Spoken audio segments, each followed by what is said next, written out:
Paul's little room, and Happy New Year 2025. It's going to be an exciting one. It's a bit cold though. I'm going to take these things off, but a bit cold. Anyway, today I'm going to be reviewing the Deva Pro by Hifiman, and that comes with the R2R DAC.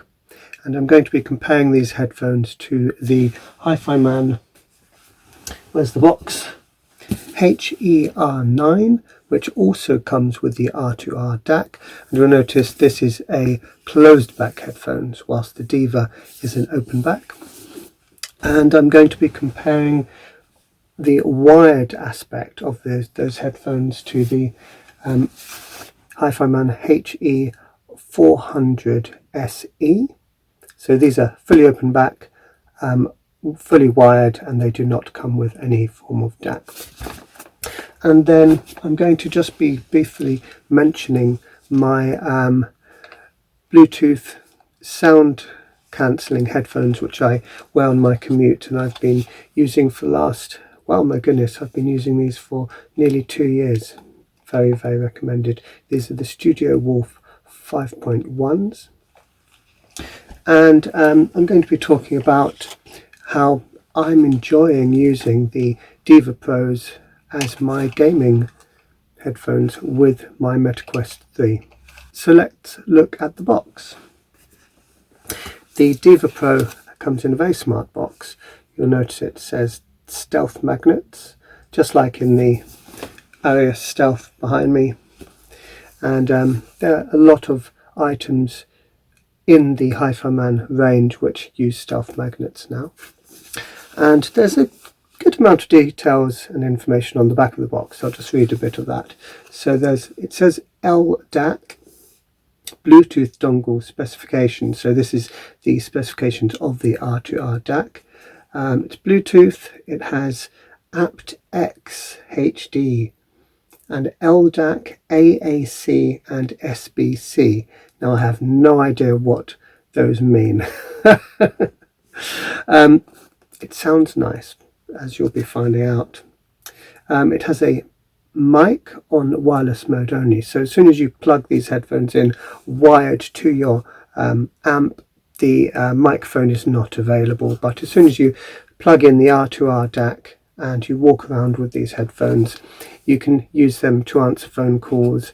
Yes, I found the microphone is very clear, and it doesn't suffer terribly from wind noise, which is great. Although these are fully open back headphones, so that will dictate the quality of your music if you are walking outside. Now, the headphone specifications, operating principle, it says frequency response 20 to 20,000 Hertz, impedance of 18 ohms, and sensitivity of 93.5 decibels. So what do you get in the box? Well, you get lots of leaflets mentioning the stealth magnets, the warranty, very minimal instruction manual for the headphones themselves and for the R2R DAC. And then you have the standard Hifiman cable, which comes with all of their more affordable headphones. It's actually quite nice quality, a little bit springy, but I find it's a decent length. It's about 5'6" in length, something like that, and it's got a 3.5 on the amp end with an adapter, and it's dual 3.5 into the headphones themselves when you use them wired. Now, it's a little bit old-fashioned now, this kind of faux silk look. What I don't really like about these is when you take the headphones out, this whole gubbins wants to come out with it. It holds them very tight, so it's fine for shipping, but if you use them regularly, as I do, and have to pack them away quite regularly, it's a pain. These are really quite a tight fit. You go, oh, I really don't want to damage these lovely headphones. They are very nice. And in the middle here, you have the R2R DAC, which is very, very light, very minimal. You'll notice it's got a clip here, a sprung clip to connect it to the headphones, and this has got a balanced single connector which goes into the headphone on one side. Then you've got the USB-C charger. Anyway, it's a very neat package indeed. So let's have a look at the headphones. These share the same headband as the Edition XS and the 400se. The exact same headband. It's got this faux leather. It's quite heavy. It's very sturdy, but it's quite a heavy pad. And when it sits on your head, you can adjust it. This one is actually particularly stiff. It does click, and you might get a slight mark here. It's more pronounced on the anodized black models. This is silver, so you won't see the marks as much. But I've noticed there's a bit of inconsistency in the build of these. I've tried, let me see how many with this headband. I've tried approximately 5 different headphones. I've owned several, and I'm reviewing several with this same headband, and I found that nearly every time there's a different amount of adjustability feedback. So this is quite stiff and doesn't feel very accurate. It's like, they're not very reassuring clicks, and it almost wants to get stuck when it's out in a particular position. One thing they'll share is this slight swivel, which does help a lot with the comfort, but it's worth noting that whichever headphones you choose which have this headband, the way these feel with the adjustability might vary headphone to headphone, even if you've got exactly the same headphone. Now, I think these are rather beautiful actually. I don't mind the silver. It feels like a nice quality. This is painted metal. It's this identical grille that they've been using for many years. In fact, it's the same grille. If I look over at my He500ses, it's the same grille. It's just been spray painted silver. See, same grille. And now, the problem I find with this headband is it does want to press down on that point on my head, but it might vary depending on the shape of your head, so it's not a guaranteed painful spot there. However, these are light. I would describe them as mid-weight headphones. I think they're round about the 380 gram range. They're not heavy, and in fact with the DAC attached, I'll show you, the DAC attaches very easily like this. There's negligible difference, and so for what they do, these have quite a I would say immersive, airy sound and portability. They're not too heavy. Now the pads, I would say, are exactly the same pads that you get on the 400se. They look the same as on the Sundara, but they feel slightly different, but that might just be down to inconsistency in manufacturing. That's one thing I would note with Hifiman headphones, is sometimes the manufacturing of some of the components is a bit inconsistent, but the good news is it tends to be the cheaper replaceable components, so don't worry. These headphones, you can replace these pads when they wear out. The new ones, I actually got these new from the manufacturer, but they do get softer over time. They're still very comfortable, and you'll notice these are the angled type. It's not an extreme angle, it's a slight angle which aims to just very slightly face the cups towards you. Gives you a presentation, so instead of the sound being just at the sides, it's just slightly towards the front, very slightly, not very much.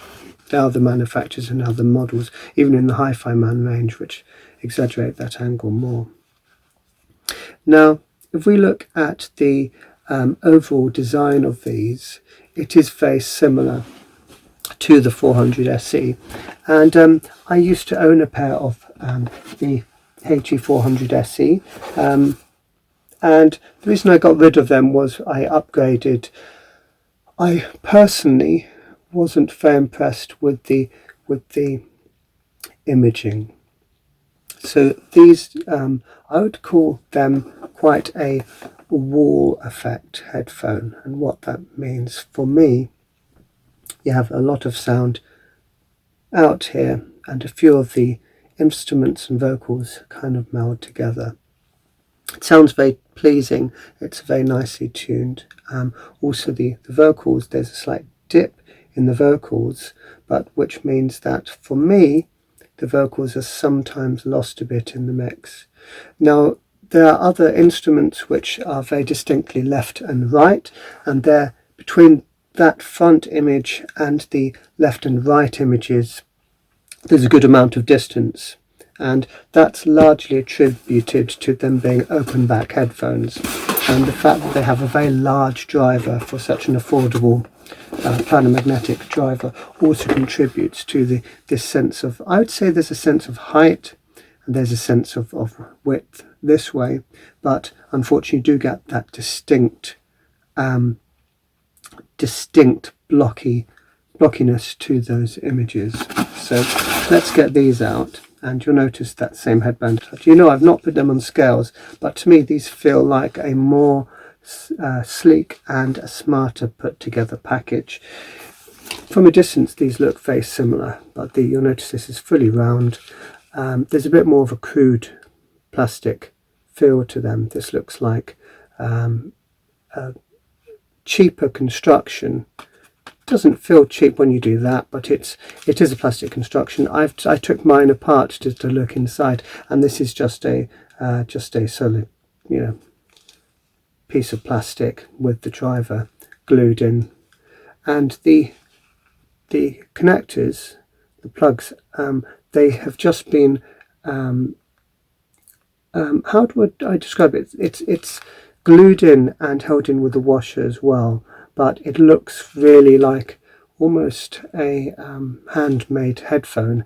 It's not a very professional, not very durable looking headphone or feeling headphone. It feels quite rickety. This headband, this one actually has a nicer feel. See the increments, the adjustability. It feels a bit nicer than this Deva Pro, but again I would say it's the identical headband. Again, same pads, but when you go over to the Deva, there's something about this construction which feels a bit more solid.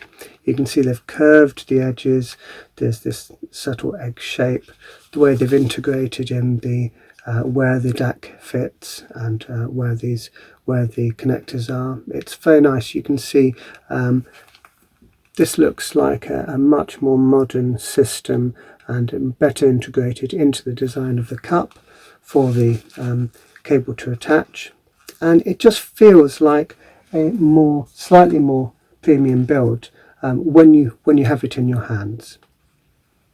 Price wise, they're not very far off of each other. I think you can get the Deva for 175 or thereabouts on Amazon, and these retail for about £110 UK. Performance wise, I will add there are quite a few differences, so I've made some notes. Now, first of all, wired. Now with the Deva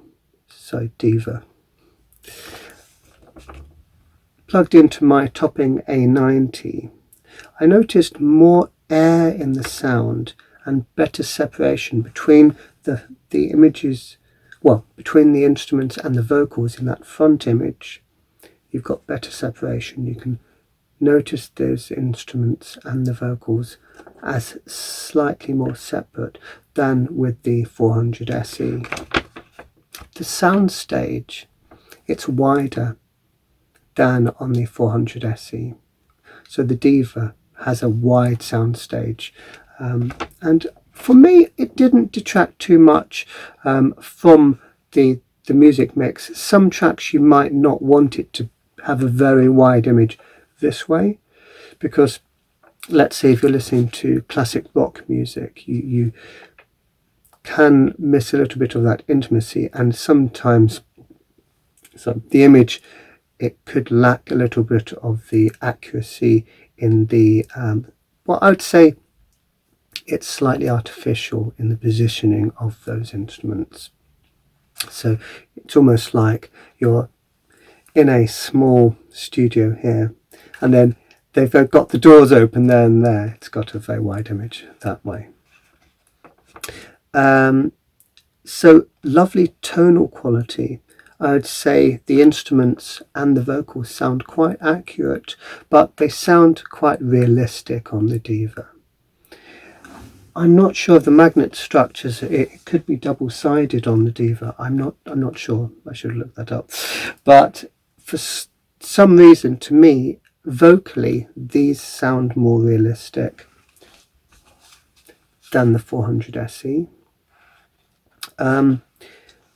The highs are tamed slightly, and they're slightly blunted on the Deva compared to the 400se. And I found the 400se is harder to drive.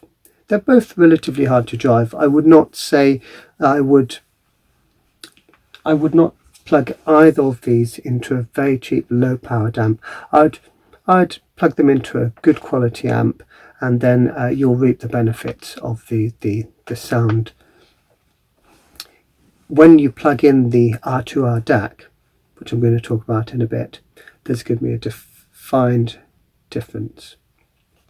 But as I said, when they're wired, the Deva have a more gentle, silky upper range and less sibilance, so less sharp sounds, so the sounds, than on the 400se. One thing I found interestingly that did help on the 400se is they EQ quite well, and you can tone down that sibilance.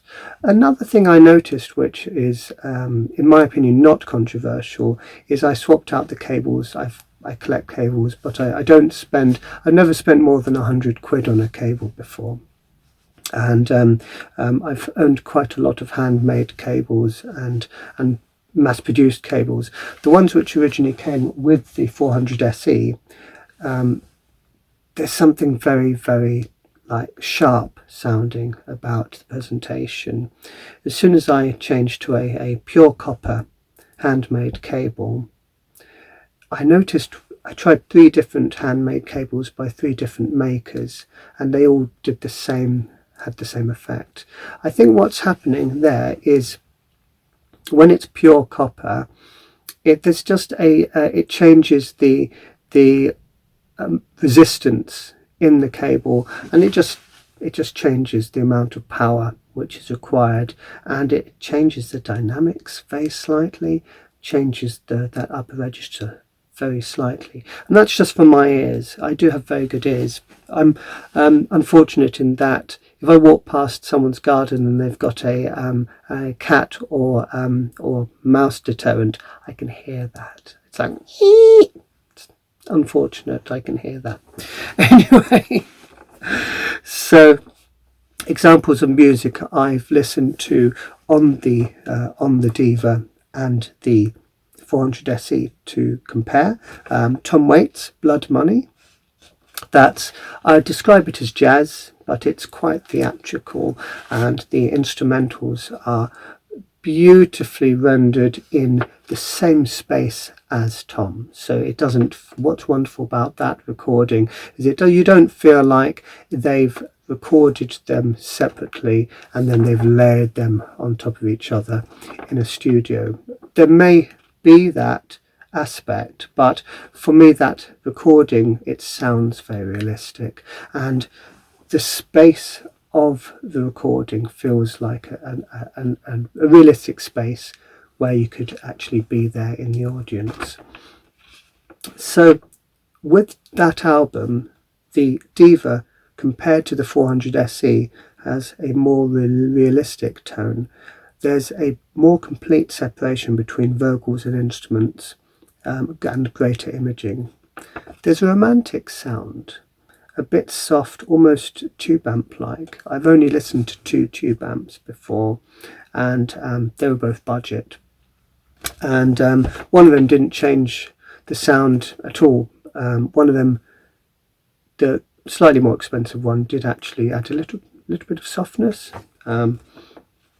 So when listening to the same album on the 400se, there's nice instrument tones, so the instruments actually do sound realistic. And for such a cheap headphone, if you're into instrumental pieces of music, they're fantastic.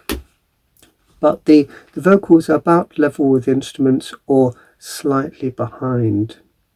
Missing something. There's something a bit artificial sounding about the vocals, unfortunately. There's good punch to the percussion with both headphones. Nice amount of punch. A good amount of mid-bass. Both of them have a sub-bass roll-off, so a lot of planar magnetic headphones have that, but they've got a very deep register. You don't really, there's not really much missing, but you have to listen out for it. It's not a very obvious rumble, and you can EQ that. You can EQ the 400se more to add a bit more rumble than with the Deva. Unfortunately, with the 400se, there's bad separation between instruments and vocals. A bit of a jumbled mess sometimes if there are lots of instruments and lots of vocalists. With the tom waits, it's fine. And in fact, with instrumentals which are quite simple and vocals which are quite simple, they're fine. But likewise, if you're playing an orchestral piece which doesn't have any vocals, not a operatic recording, the 400se is very good. It's an amazing value, 110 quid or even less. It's amazing value. It just lacks the vigor and the dynamics that I personally enjoy. And the Deva, when it's connected by cable, you might want to have a play around with different EQ settings and different amps, because it's not as noticeable the improvement with these as with these when you EQ them. But these have this, the R2R DAC. Now this has a Himalaya DAC chip in it, and I'm not knowledgeable about DAC chips, but what I've found is with my many pairs of Bluetooth headphones in the past, lots of cheap ones, not many expensive ones, I found if you do plug the headphones in with the cable, it often improves.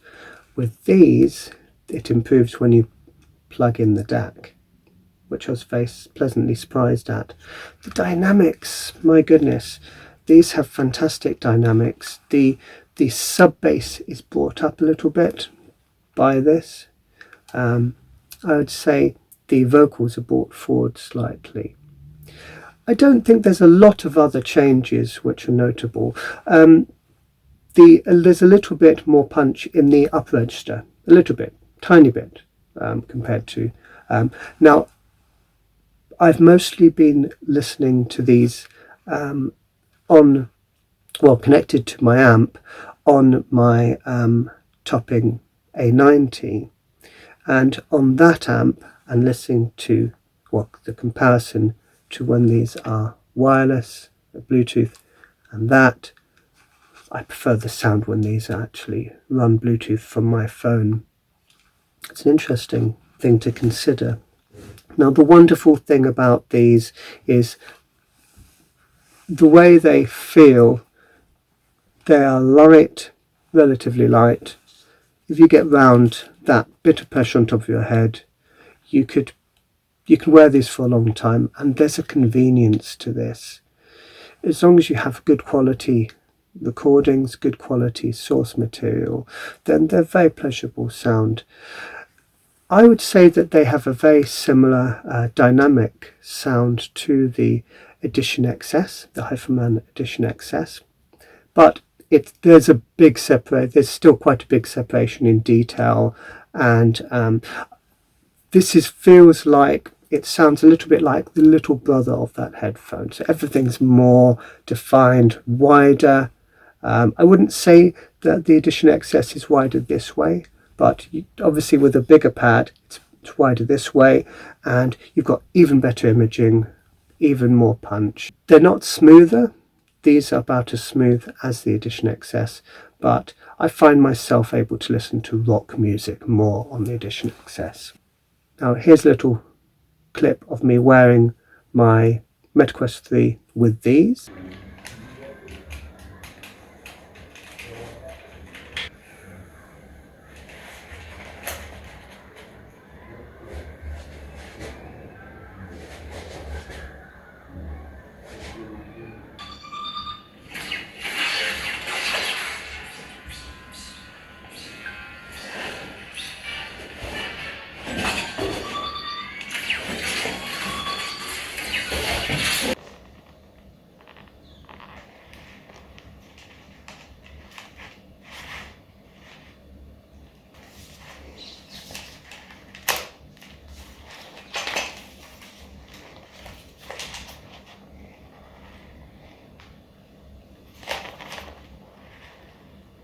Now it was very quick to pair these with my Meta Quest 3, so convenience wise these are fantastic. One thing which is quite important is there's a very loud notification sound. Listen to this. If I find the on button, power on, that's loud.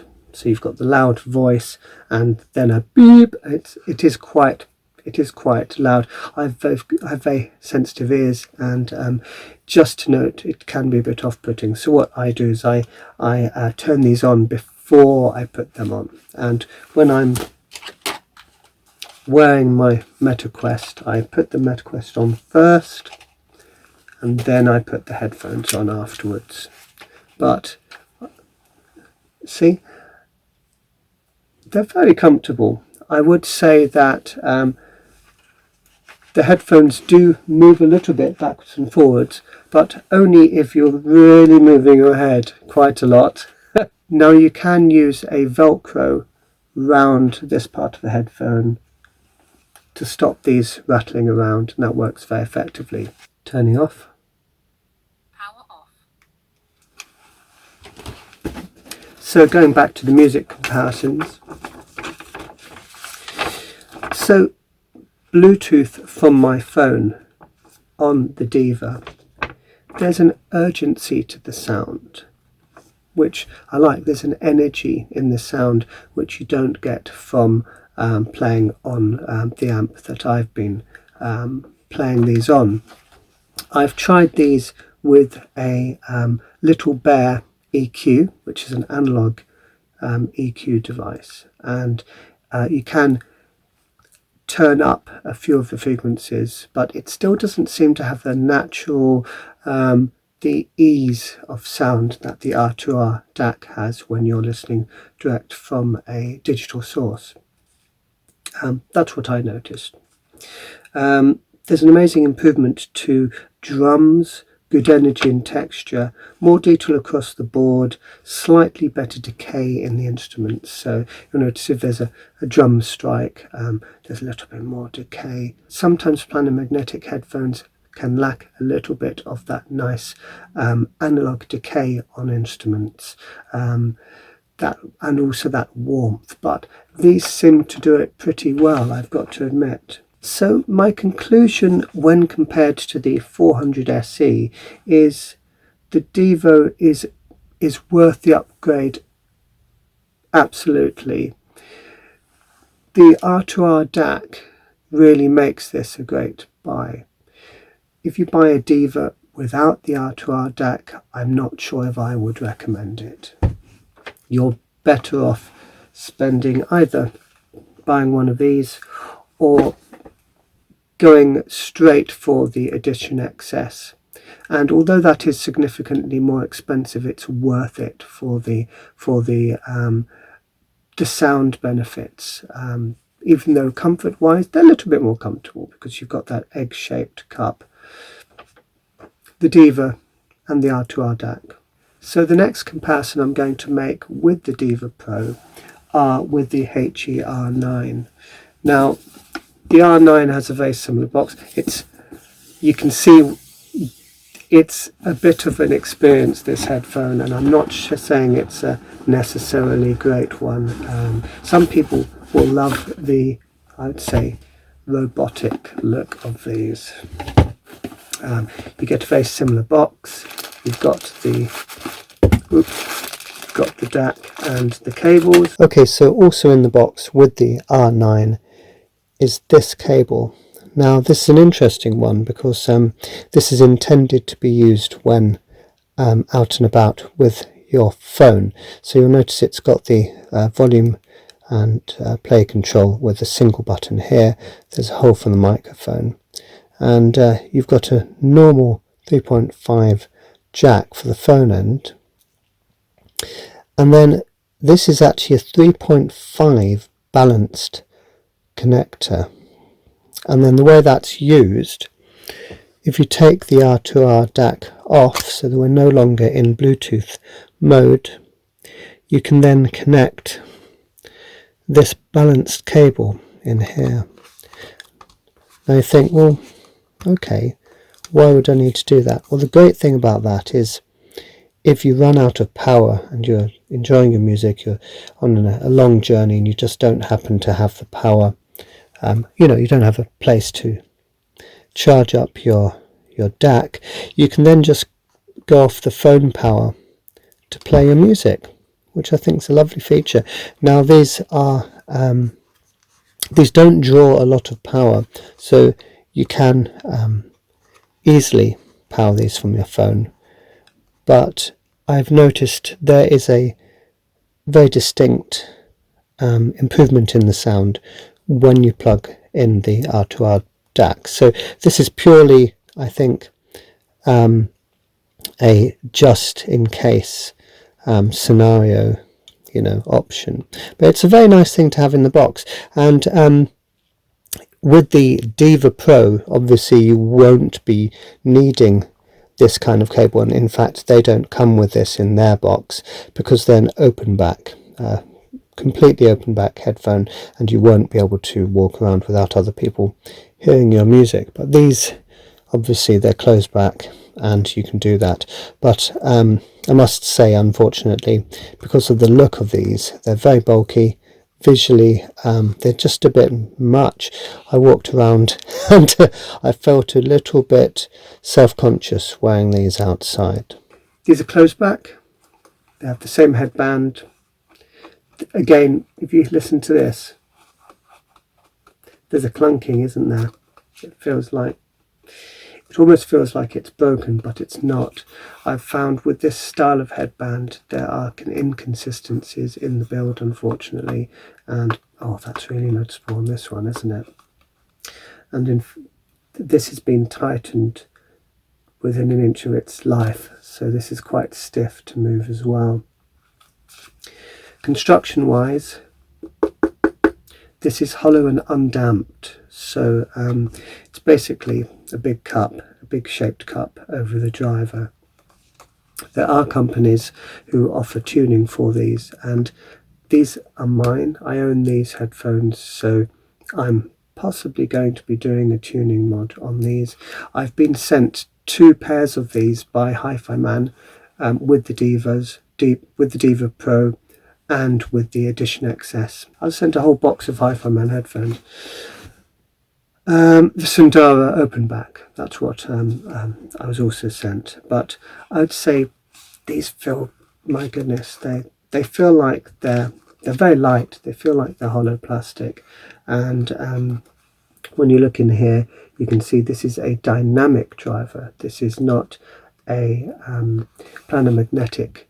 Now I've tried these at work and during my commute, and they do deaden the sound of people's voices a little bit, but I would say there's not a great seal These are not very good at cancelling out noise. However, these have a very easy to drive diaphragm, and what I found is when I'm playing my own music quite loud, it does adequately deaden out the sound of the train and people talking around me.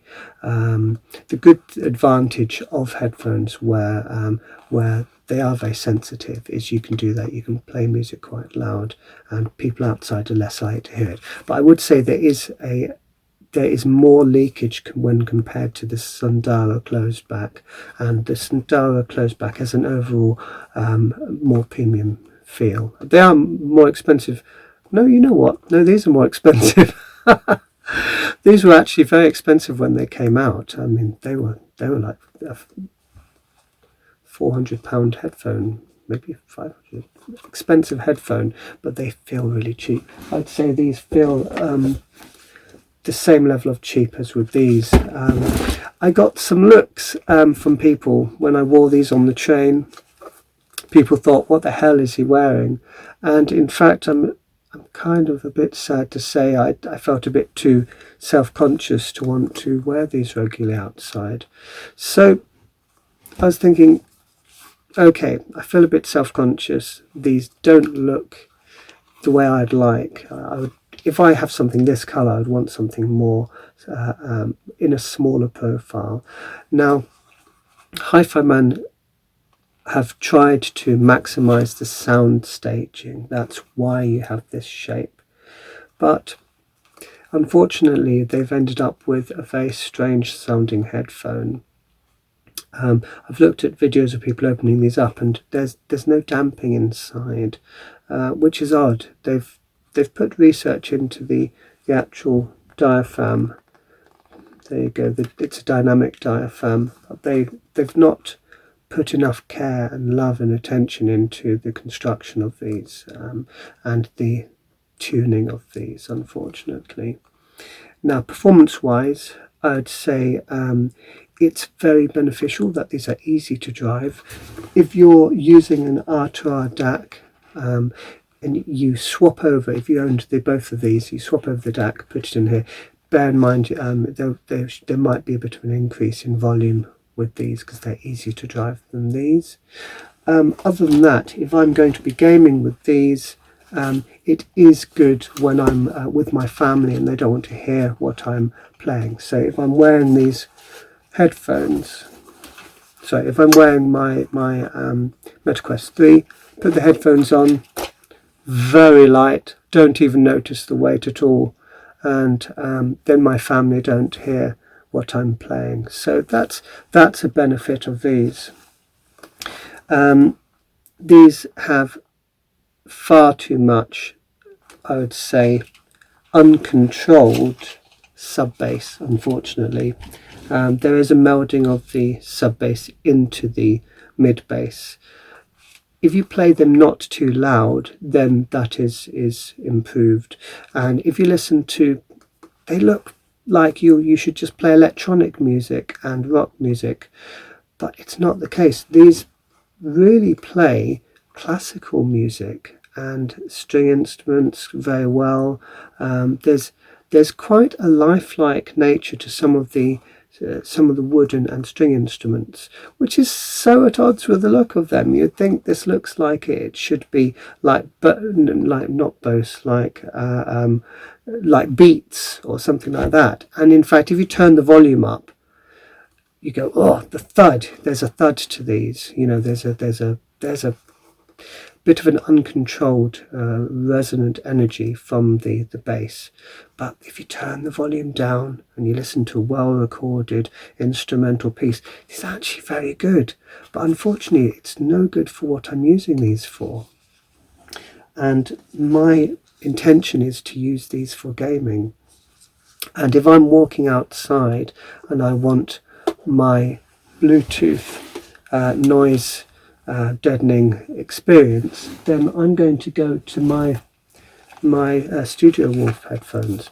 These they're about the same weight. These aren't as comfortable. The ear cup's smaller, but these have proper sound isolation. These are proper noise cancelling headphones. They have excellent digital noise cancellation. Instrumentally, if you're listening to rock music, if you're listening to modern R&B, anything like that, these are fantastic.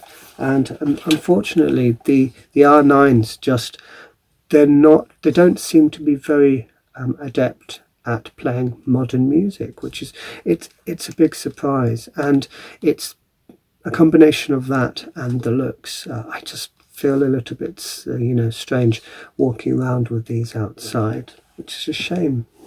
Maybe Hifiman could bring out a revision to these, in the future, where they work out a way to make the cups smaller and tone down that paint job a bit, and then do some sound dampening. The Deva Pro, it's an open back. You don't need all of that sound damping. You've got this wonderful airy sound, so that maybe it is easier for the manufacturers to tune. So my conclusion with this is a relatively short review. I want to keep these. I was sent these by Hifiman. I'm going to ask them, can I keep these please? Because they work very well for my gaming. If I'm going to play on my Meta Quest, I tend to play when my family are not around, because then I've got the room to move around, and if your family in the room, they'll get in the way of if I'm fighting with a lightsaber or anything like that. So very recommended. I'm going to just conclude by saying which genres of music these are best for. So these are quite a good all-rounder.